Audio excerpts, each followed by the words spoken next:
अगर आप हमारे चैनल पर नए हैं तो सब्सक्राइब कर लें और नोटिफिकेशन बेल पर क्लिक कर लें ताकि जब भी कोई नई वीडियो अपलोड हो तो आपको उसका नोटिफिकेशन मिल जाए। अस्सलाम वालेकुम और रिव्यू स्पीकर में खुशामदीद। मेरा नाम आमिर है और ये है सैमसंग गैलेक्सी A51 का फुल रिव्यू। दोस्तों, अगर इंट्रो पसंद आया हो तो वीडियो पे लाइक जरूर दे देना और अगर बहुत पसंद आया हो तो वीडियो को अपने दोस्तों के साथ शेयर भी करना। जैसा कि आप जानते हैं, सैमसंग ने गैलेक्सी A51 को पाकिस्तान में कुछ दिनों पहले ही लॉन्च किया है और इससे पहले हमने इसकी एक फर्स्ट इंप्रेशंस पे भी वीडियो बनाई थी। तो फोन पाकिस्तान में 6GB RAM 128GB built in storage के साथ लॉन्च हुआ है और इसकी रिटेल प्राइस 54,000 रुपए रखी गई है और अगर आप ऑफलाइन मार्केट से लेने जाएंगे तो आपको हो सकता है इससे सस्ते में भी थोड़ा सा फोन मिल जाए। फोन के 3 कलर्स पाकिस्तान में लॉन्च हुए हैं। एक है, जैसा आपने इंट्रो में देखा, ब्लैक कलर। इसके अलावा एक पिंक कलर भी है जो कि बेसिकली थोड़ा कॉरल जैसा लगता है और एक है हमारा आज का डिवाइस और मेरा पर्सनल फेवरेट यानी कि व्हाइट। और अब मैं पिछले कुछ दिनों से गैलेक्सी A51 को इस्तेमाल कर रहा हूं, तो अगर रिव्यू को शुरू करें बिल्ड क्वालिटी से तो गैलेक्सी A51 के आगे गोरिल्ला ग्लास 3 की प्रोटेक्शन है जबकि बैक प्लास्टिक की है। ये ग्लास्टिक मटेरियल हमने पहले भी सैमसंग के A सीरीज में देखा है और रिसेंटली इनकी लाइट सीरीज में भी देखा है, जिसमें नोट 10 लाइट हैं और S10 लाइट हैं। हमने उनके भी फर्स्ट इंप्रेशंस कुछ ही दिनों पहले किए हैं। बेसिकली ये प्लास्टिक और ग्लास को फ्यूज करके बनाया जाता है, तो ये दिखता प्लास्टिक जैसा ही है लेकिन इसकी जो स्क्रैच रेजिस्टेंस है वो प्लास्टिक से बेहतर होती है और ग्लास की तरह होती है। अगर बटन प्लेसमेंट की बात करें तो वॉल्यूम रॉकर्स और power screen on off button को फोन के राइट साइड पर रखा गया है, जबकि लेफ्ट साइड पे कोई बिग्सबी बटन नहीं है, सिर्फ इस फोन की सिम ट्रे है। इसका बिग्सबी बटन को पावर बटन में ही डाला गया है, जिसको जब आप लॉन्ग प्रेस करें तो बिग्सबी एक्टिवेट हो जाता है। और नीचे वाली तरफ है इसके USB Type-C पोर्ट, माइक और स्पीकर ग्रिल और साथ में है एक हेडफोन जैक।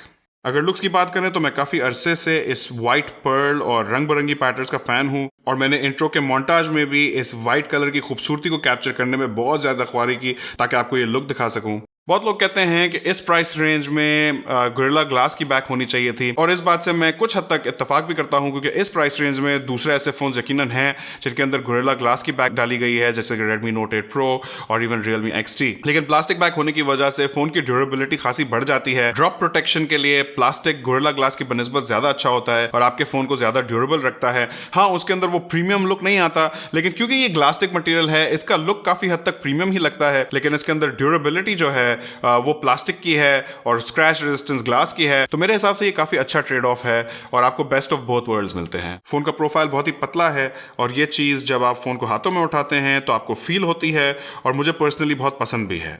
तो ओवरऑल गैलेक्सी A51 की डिजाइन, बिल्ड और हैंड फील से मैं मुतमईन हूं। डिस्प्ले पे आए तो सैमसंग गैलेक्सी A51 में ये 6.5 इंचेस का super AMOLED infinity O display है जिसका रेजोल्यूशन 1080x2400 है और पिक्सल डेंसिटी 405 ppi है, जबकि एस्पेक्ट रेशियो 20:9 है। डिस्प्ले के ऊपर ये होल पंच कटआउट है और ये इस फोन का एक डिफाइनिंग फीचर है। अगर डिस्प्ले की क्वालिटी की बात करें तो मुझे टॉप नॉच लगी। सैमसंग दुनिया का लीडिंग OLED पैनल मैन्युफैक्चरर है और इनफैक्ट ज्यादातर दूसरे ब्रांड सैमसंग से ही स्क्रीन्स खरीदते हैं। एमोलेड डिस्प्ले होने की वजह से वीडियो व्यूइंग एक्सपीरियंस बहुत अच्छा था। इस डिस्प्ले के कलर्स भी बहुत पंची हैं और ब्लैक्स बहुत ही डीप हैं और फोन में ऑलवेज ऑन डिस्प्ले भी मौजूद है और आप डार्क मोड भी ऑन कर सकते हैं।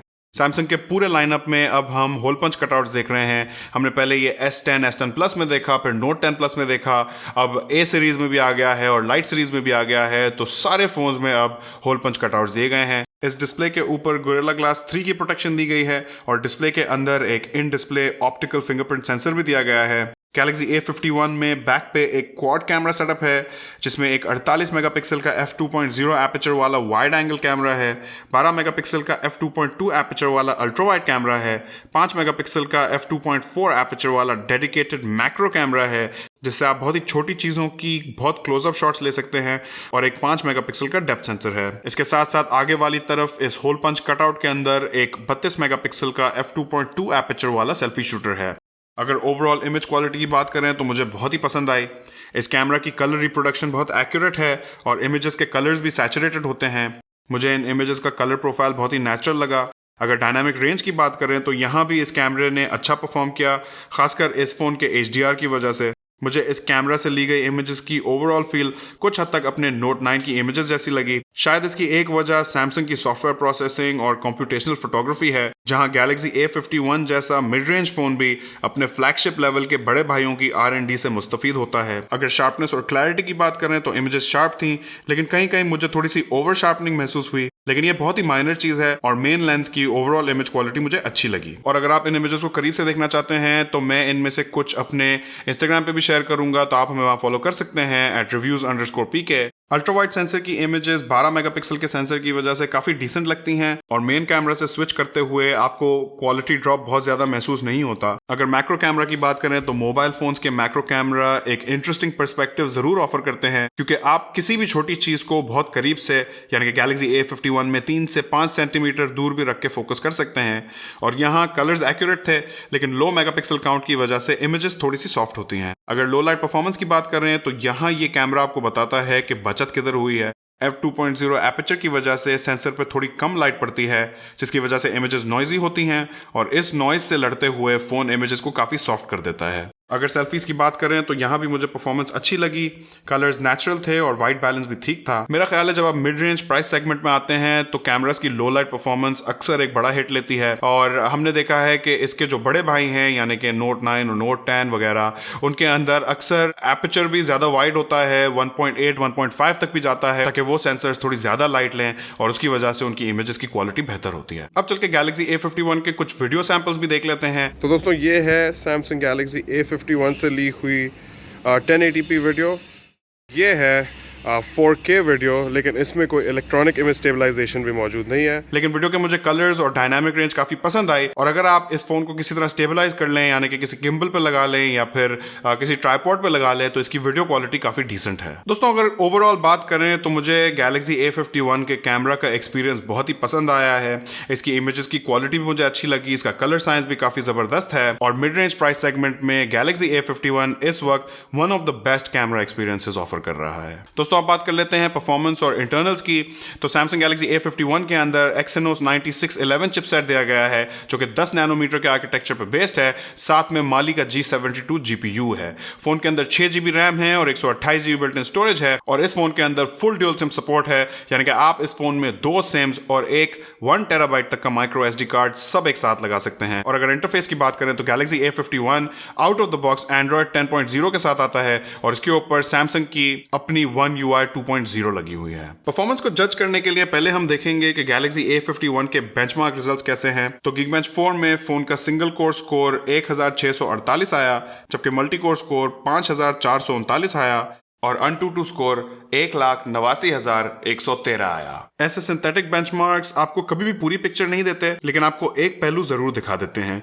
तो Geekbench 4 की हद तक गैलेक्सी A51 कंपेटिटर फोन से कम स्कोर्स ले रहा है। जहां सिंगल कोर परफॉर्मेंस में इसने Realme XT से थोड़ा बेहतर परफॉर्म किया है, वहां मल्टी कोर परफॉर्मेंस जो कि ज्यादा हैवी यूसेज में काम आती है, उसमें गैलेक्सी A51 खासा पीछे रह गया है। जहां कंपेटिटर्स के स्कोर 6, 6,500, 7,500 के आसपास हैं, वहां A51 5,500 पे खड़ा है। AnTuTu बेंचमार्क्स जिसमें GPU परफॉर्मेंस का भी वेटेज होता है, वहां भी ऐसा ही कुछ देखने को मिल रहा है और गैलेक्सी A51 अपने Exynos 9611 और Mali G72 के कॉम्बिनेशन के साथ बॉटम पे है। लेकिन अगर डेली यूसेज की बात करें तो मुझे कोई इश्यूज नहीं हुए, कोई लैग नहीं फील हुआ, कहीं भी ये फोन हिचकिचाया नहीं। आपकी डेली यूसेज की एप्स ये फोन बहुत अच्छी तरह हैंडल करेगा। अगर गेमिंग की बात करें तो ये फोन कैजुअल गेमिंग हैंडल कर लेगा। अगर आप एक सीरियस गेमर हैं तो मैं रेकमेंड करूंगा आप कुछ और देखें। लेकिन ताज्जुब की बात यह है कि मैंने जब इस फोन पे PUBG चलाई तो game by default high settings पे चली और गेम प्ले में भी कोई लैग नहीं था। इसके साथ साथ कॉल ऑफ ड्यूटी मोबाइल इस फोन पे बाय डिफॉल्ट मीडियम सेटिंग्स पे चली, लेकिन मैंने इसे हाई सेटिंग्स करके भी खेला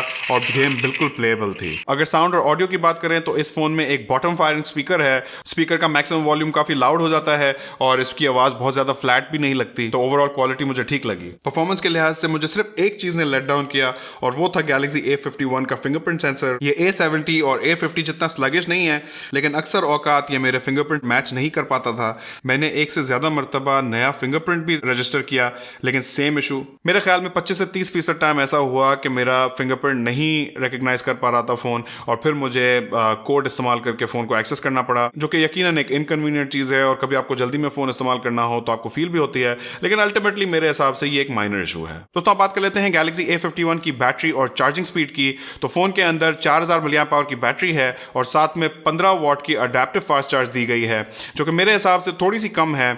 अगर इस प्राइस रेंज में देखें तो Realme इस वक्त 20 वॉट की वुक चार्जिंग 3.0 ऑफर करता है, जबकि Xiaomi 18 वॉट की क्विक चार्ज ऑफर करता है। Samsung ने भी अपने A70 और A71 लाइनअप और Note 10 Lite के साथ 25 वॉट की फास्ट चार्जिंग ही दी थी। तो बेहतर होता अगर इस फोन में भी 25 वॉट की फास्ट चार्जिंग होती, तो ये इसके लिए एक बड़ा प्लस पॉइंट बन सकता था। लेकिन फिर भी 4000 मिलियन पावर की बैटरी की साइज को कंसिडर करते हुए 15 वॉट कुछ हद तक मुनासिब लगता है। लेकिन अगर बात करें बैटरी लाइफ की, तो यहां मैं इस फोन से बहुत ही इंप्रेस हुआ हूं। मुझे Galaxy A51 से 6.5 से 7 घंटे स्क्रीन ऑन टाइम मिल रहा था।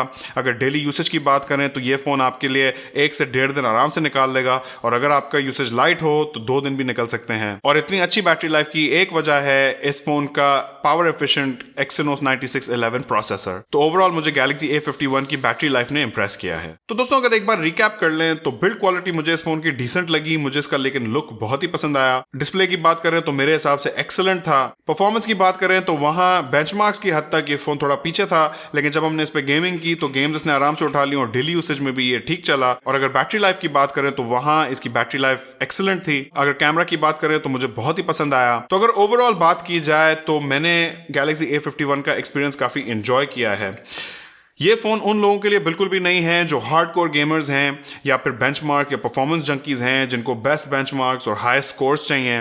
ये फ़ोन एवरीडे यूज़र्स के लिए बनाया गया है, खासकर उन यूज़र्स के लिए जो कुछ हद तक ब्रांड कॉन्शियस भी हैं, क्योंकि सैमसंग का एक ब्रांड नेम है जो कि चाइनीज़ ब्रांड्स को आराम से बीट कर देता है, और इसी वजह से सैमसंग की रीसेल भी दूसरे ब्रांड से ज़्यादा बेहतर समझी जाती है क्योंकि उसकी ब्रांड इमेज ज़्यादा पावरफुल है।